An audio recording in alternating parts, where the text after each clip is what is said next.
Coming up, we'll show you an art studio dedicated to showcasing the work of adults with disabilities. And later, we'll show you how a Bollywood fusion dance team is prepping for the South Asian Showdown.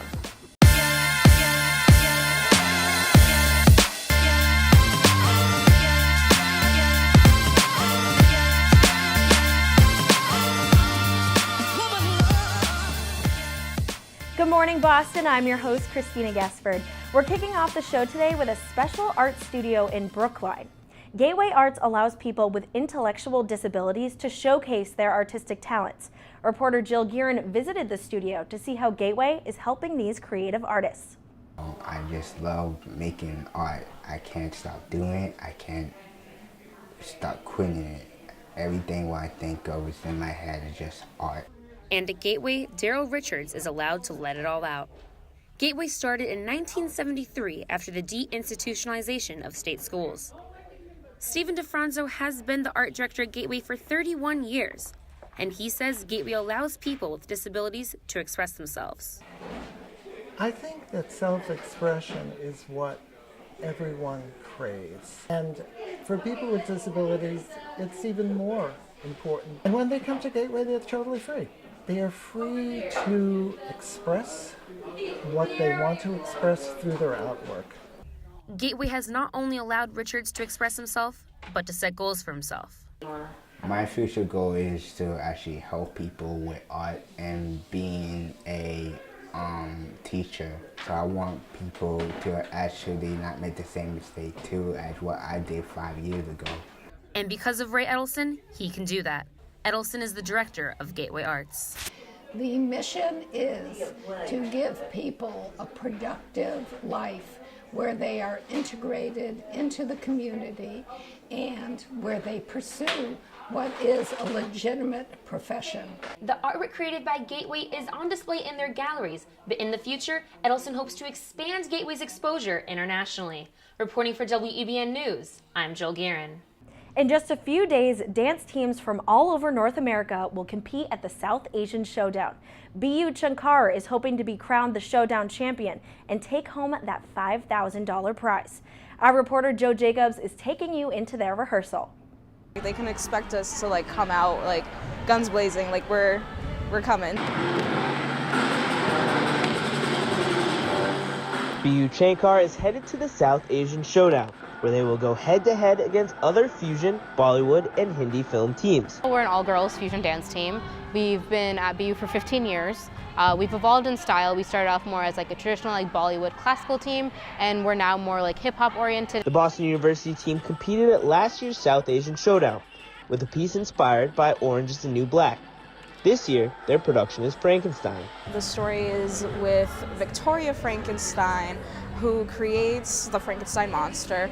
What you see from the beginning until the end is them fighting for dominance. At the end there's a conclusion. I'm not going to ruin anything. It's a little bit more dark, a little bit more eerie, and we really want to invoke a reaction in the audience about what the true meaning of a monster is, if everybody has an inherent monster in them. The piece is choreographed by the team members, and the dance is almost 8 minutes long. We have a 7-minute 44-second set, versus in the past we did 9 minutes, which is terrible. But it's just a matter of just constantly running it, and luckily not everybody's in every segment. It's really important to keep your energy up, especially because that's one of the biggest things in rubrics for judges. BU Shankar is proud to express Indian culture on the stage, but not all the women come from the same ethnic backgrounds, as Mayor Carmen Rivera is Puerto Rican. I get to see a whole different type of community, different than mine, and it's I can dispel any sort of notions that they may have about Afro-Latinas. And then I also learn from them aspects of Indian culture that I didn't know about. So it's really, it's a learning experience being on the team in more ways than one. The South Asian Showdown is just days away, but until then, BU Shankar will be rehearsing in hopes of winning that $5,000 prize. Reporting from the campus of Boston University, Joe Jacobs, WEBN Boston. Boston is filled with fun activities and attractions, but a lot of times it'll cost you money. Our reporter Javier Rodriguez is going to take you around the city to show you how you can enjoy what Boston has to offer for free. Boston, it's a city filled with rich history, arts, culture, and a whole lot of fun attractions. I'm Javier Rodriguez, and I'm going to take you around to show you the top activities to do in Boston without paying a penny.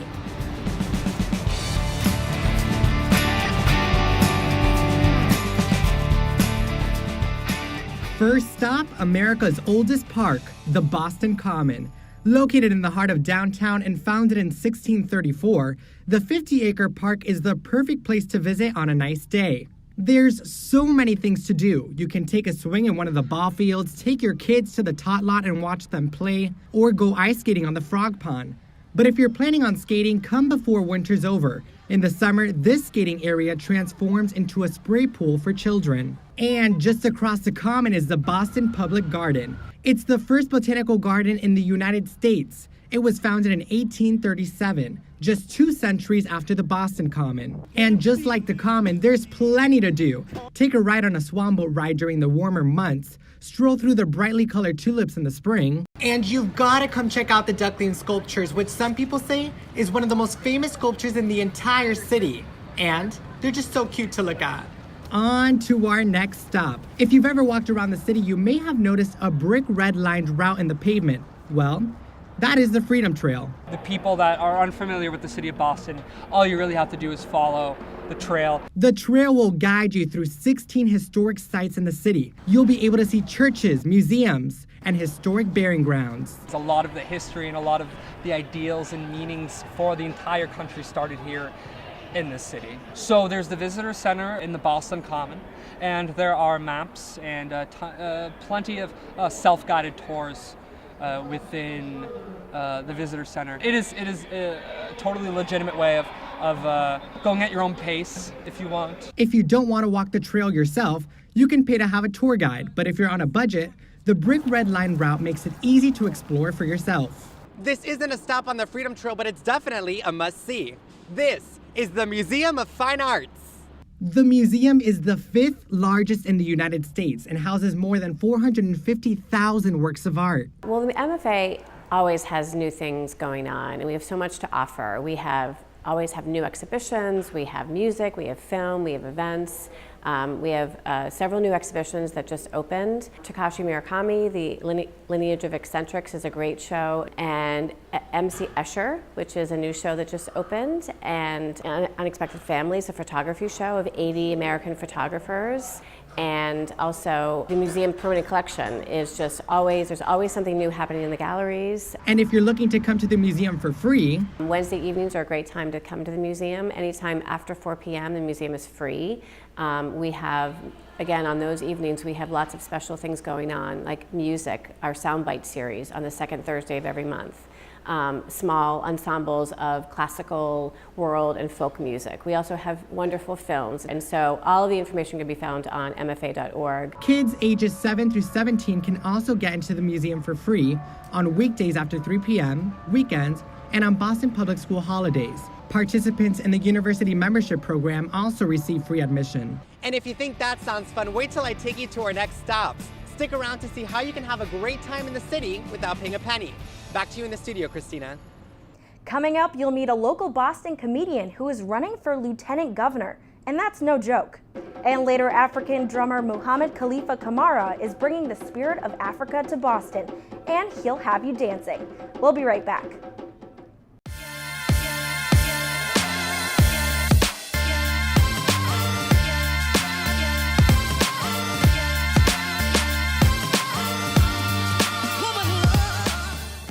Welcome back. Politics and entertainment have overlapped for years, and local comedian Jimmy Tingle is continuing that trend. Our reporter Rob Way is live outside the State House, where Tingle hopes to have a new job this fall. Jimmy Tingle is hoping to be the next lieutenant governor of Massachusetts. I sat down with him to ask why he's going from comedy to politics. I just felt I could do more. I could contribute on a higher level, just have more impact. And he believes he can do that on Beacon Hill. I've been doing social and political humor for 30 years, and I've been focusing on what's going on in the country and in the state and the society, and I've used entertainment for purposes beyond entertainment, often to make points. One of those points was taking a stance on gun control. I've been talking about guns since 1988 on The Tonight Show with Johnny Carson when they were arguing about a 7-day waiting period to buy a gun. I mean, a 7-day waiting period to buy a gun, and Congress is against it. Folks, it takes 8 days to get a phone.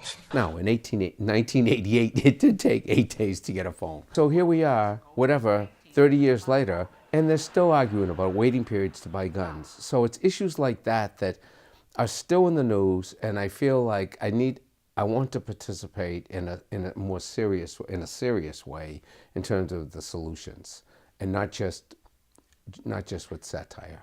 Tingle believes that his time on stage prepared him for political life. I see it as a continuation and an extension of public service. It really is, because the life on the stage is a form of public service. You still have influence, and I always took that influence seriously. It's influence he wants to have at the State House, but he made it clear which job he's not running for. I don't want to be the governor. I want to help. I think I could be a really good team player. Tingle doesn't have an ideal governor in mind. If he becomes the Democratic candidate for lieutenant governor, he'll be ready to work with the party's nominee. I don't have one that I'm, pushing for or pulling for or hoping that gets in there. Because, again, they all have unique qualifications, but generally on the same page as Democrats. We are still months away from the primary election. It's on Tuesday, September 4th. Reporting live outside the State House for WEBN, I'm Rob Way. It's no joke that Boston's comedy scene is growing. There are tons of comedy shows in the city. Our reporter Chloe Tebow sat down with an up-and-coming comedian to talk about her journey. Boston's comedic scene is growing rapidly. It doesn't matter if you've had 5 or 45 years of experience, anyone could have a chance to entertain. Zenobia Del Mar took up comedy 6 years ago after spontaneously performing in Brooklyn. She hasn't looked back since. I have a book that lives in my bag, and when something happens and when the soundbite is in my head, I just write it down. And then I'll go to a stage and I'll talk it out. Zenobia doesn't think of her act as a performance. Instead, she sees it as a way to connect with people. It's like a conversation. It's like, okay, I'm going to talk to this room for 10 minutes or 20 minutes or half an hour, however long it is. And then I'll go back to my seat and I'll go back to my life and I'll go back to my drink. This take on her craft makes shows enjoyable and routines meaningful. Zenobia has found ways to talk about personal issues to an audience, including her battle with depression. One of the helpful things about being depressive is you live very much in your head and you analyze sort of everything. And there's an awareness almost to a fault where I'll see everything that's going on and I'll register every joke that's happening. The honesty in her work has led to exciting new connections with unexpected people. Everybody has different experiences, they have different know-how, and they all do the same thing. Zenobia says that anyone interested in pursuing comedy should choose material that people can relate to. That's how you'll get the most laughs. For WEBN, I'm Chloe Tebow. A local library hosted famous African drummer Muhammad Khalifa Kamara. He got locals to sing and dance during his upbeat show. Jessica Shotrabani is live in Boston to give us a recap of the event. Kamara was an amazing performer, and he did his best not just to entertain, but educate the crowd as well. A little bit of Africa has come to Arlington. Muhammad Khalifa Kamara is a professional African drummer and professor at Berklee College of Music. He's traveled the world to bring the sounds of his home country, Guinea, to people of all backgrounds. For my performance, it's just not a performance. It's for people to go with a piece of history, learn about the African culture, about the African people, about the African dancing and the rhythm. The Friends of the Robbins Library invited Muhammad and his band back again after their performance was such a hit last year. And once again, it attracted crowds of young and old music lovers and dancers alike. I had done African dancing and drumming for a couple decades, and I loved seeing the kids involved. And he was so good with the children. In African culture, when I was young, we always bring the kids. This is how I learn. So we have to pass on to the children. That's the purpose of doing that. And then That's why every of my performance I have to include the children. He also took the event as an opportunity to invite anyone interested in being a part of his annual arts trip that he takes to Guinea every year with his students. I invite whoever want to come for the trip in Africa. It's called Art Safari. The program is called Art Safari because we're going for discovering art and traveling in Guinea in the mountain and discovering the culture. Ultimately, the show was about more than just music. It was about bridging cultures and people. I think learning more about the culture and also the drumming. Yeah, I'm watching them drum, the intricate rhythms. It's very good. In my performance, when I perform, it's not just people looking at me. It's people, it's involving. Audience participation is very important. Kamara was an amazing performer and did such a great job getting the audience involved, especially the children. It's also worth mentioning that the Robbins Library has interactive performance art shows year-round open to the public. And best of all, it's free. Reporting live in Boston, I'm Jessica Shorturbani. I'm going to toss it back over to Javier Rodriguez, who's exploring Boston, giving you fun things you can do without paying a penny. Javier, do you have more places to show us? Yes, I have a whole lot more to show you guys, but right now we're here at the Boston Public Library. Let's go take a look inside. So the Boston Public Library was established in 1848 and we actually opened in 1852. And the building we're in right now was an addition in 1972. This isn't what it looked like in 1972 though. We did a major renovation that was, I believe it was $78 million. It's basically brand new. With the renovations came a whole new wave of technology. You'll see that there's plenty of new computers, new resources to help you find what you're looking for, and most importantly, strong Wi-Fi. The BPL isn't your typical library. There's also a wider range of fun programs and events. We try to do something for everyone, so we have lots of children's programs, but we also have a lot of author talks. We try to find lecturers to come in to talk about issues that are, being discussed widely in society at any given time. In the summer, we do this great series called Concerts in the Courtyard.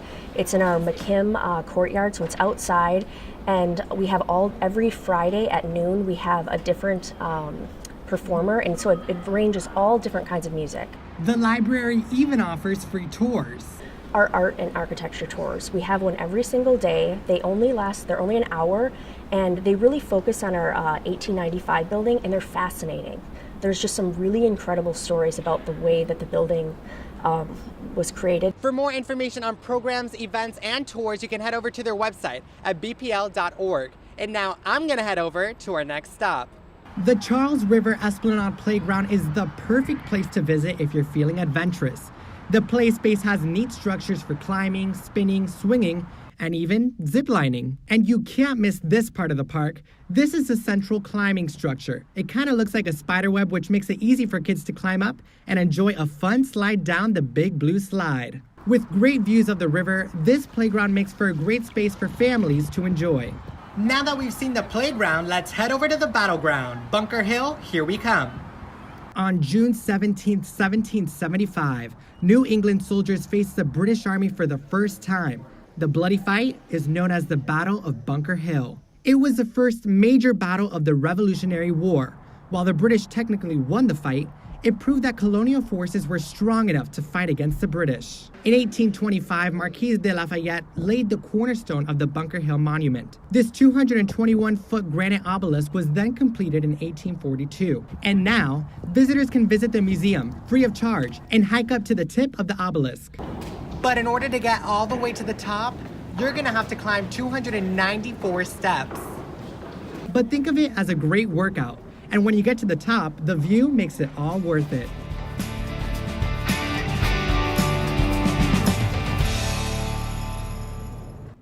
Coming up, meet the women of one of Boston's oldest a cappella groups, the Copley Cats.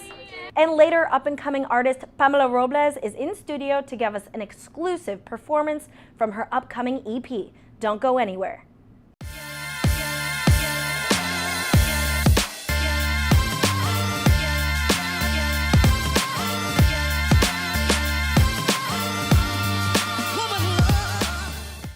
If If you watch WGBH's Sing That Thing, you might be familiar with this a cappella group.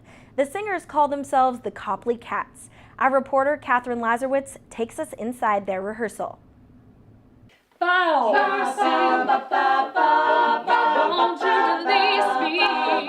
Known for their tight harmonies, blends, and music, these are the Copley Cats, one of the longest running a cappella groups in Boston. We have been singing in the Boston area for a whole lot of years, since about 1985. The Copley Cats are an all-female a cappella group. Mary Castiello says it's nice to be in a space filled with strong women. Since I work as a musician, I spend a lot of my time in male-dominated spaces. There's sometimes an attitude in some areas of the music community that wants to suggest that maybe women aren't as gifted musically, and obviously that's not the case, and this is just one of those spaces that proves it. And these women aren't just singers. Some of them have day jobs, and many of them are mothers. A couple of us are like in corporate America. We have several librarians for some reason. I don't know why. We've got a number of people in academia. We've got one professional musician. My job is very computer oriented. I can do it from home, so I work several days a week from home. And rehearsals Monday nights, and that's sacred. So Monday nights I'm here. And that actually perks me up and recharges me for going back to my family, a more whole mom. The Copley Cats will be performing a few more times in April. To see when and where those events will be held, check out their website. In Boston, for WEBN News, I'm Catherine Lazarowitz. Now joining us in studio is singer-songwriter Pamela Robles. She's a senior at Berklee College of Music, and in a couple of months, she'll be graduating and heading out into the world to pursue a career as a performer. Today, she's in studio to talk about her plans for the future and her new music. Pamela, how are you? I'm great. I'm so happy to be here. I'm so excited for you to be here. We're going to talk about your music, and first of all, I want you to tell me what your music sounds like, what kind of sound you're trying to encompass in your music, and what you're doing right now. So currently I'm working with a couple of producers in LA and in Boston as well. And right now I'm trying to find my own sound. The music that I did before, I don't think it represents the person that I am now. So it's going to be a journey creating all this music that I'm planning on doing by the end of this year. So yeah. So you've been studying at Berklee for a few years now. Yeah. You're a senior. So I saw you started a GoFundMe page so that you could pay for your tuition. You had a little bit of money problems. Yeah. Tell me more about that. What was going on? So each semester was always a struggle to try to pay for school. My sister is in college as well, and I had like 3 jobs at the time helping my mom out. My mom suffered a stroke last year, so I was paying like helping her pay her medical bills, and I was paying for my sister. I paid some of my sister's tuition, and I had to get to the point where I got a loan for school, like a private loan, and I got the private, like the return money that I got from school, and I paid my sister's tuition off with that. So I was trying to like find everything that I could do to pay my tuition and my sister's tuition, and it just got to the point where I just couldn't find like the money for it. So I went to the schools, to the bursar's office, to the financial aid office, and I was there every single day, like, hey, I need help, like I'm trying everything I can do, like I'm really like I just don't know what to do. Like I have scholarships that I'm applying to, I'm doing everything that I'm supposed to do as a student, but I'm just not having the money, like it's just not appearing. And then I talked to the school, and they, thank God, like I did the GoFundMe, and that helped me so much with paying for this semester. And I got some help from school as well. Like I got some extra money from school as well to pay for the rest of my semester in order for me to graduate. How are you incentivizing why you want to specifically graduate from Berklee? Why was that so important? Well, coming from a different country, like my mom sacrificed her career to come to the U.S. My dad sacrificed his career to come to the U.S. to raise 2 young girls, you know, and it's 3 young girls actually. So it's just, it's very important. My mom always said to me that education is the one thing that nobody could take away from you. You know what I mean? And if I've gotten this far and I've worked this hard and I've gotten straight A's, you know? So you do have an EP coming out soon. I do. So, and you've been saying, I need to release that new music. Yeah. When is that going to happen? So I'm trying to release it in December of this year. I want to put all my heart and all, and I want to take my time with it. I feel like a lot of the times as musicians, because they see somebody else doing something, they want to hurry up and like do something, but I don't like to do anything rushed, and I like things to be nice and, you know, perfect in my sense. So I'm working on that all summer, and hopefully we'll have it out by the end of December. So that's the goal. Well, thank you so much for joining us in studio. It was amazing hearing about what you're doing, and I can't wait to see what you do next. And now we're going to get a little taste of that brand new music right here in the WEBN studio. This is Pamela Robles singing her original song, Risk It All. I think I want to risk it all, but you're afraid to fall. The mind tells you to stop, but the soul keeps whispering, give it to them. I think you want to tell them all, show them the strength in your mind. The only one to stop and use the fear of all the other parts. Good friend of mine have told me no wanted to be the greatest dancer you've ever seen, but the mind was on the other side.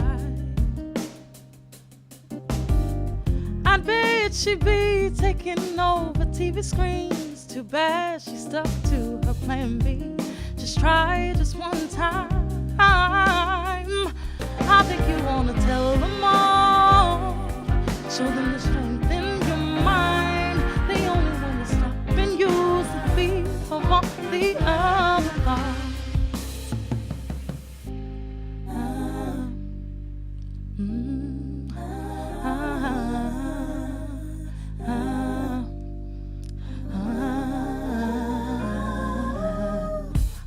I think you wanna risk it all, but you're afraid to fall. The mind tells you to stop, but the soul keeps whispering, give it to them. Think you wanna tell them all, the strength in your mind. Stop and use the fear of all the other thoughts. Come on. I think you wanna risk it all.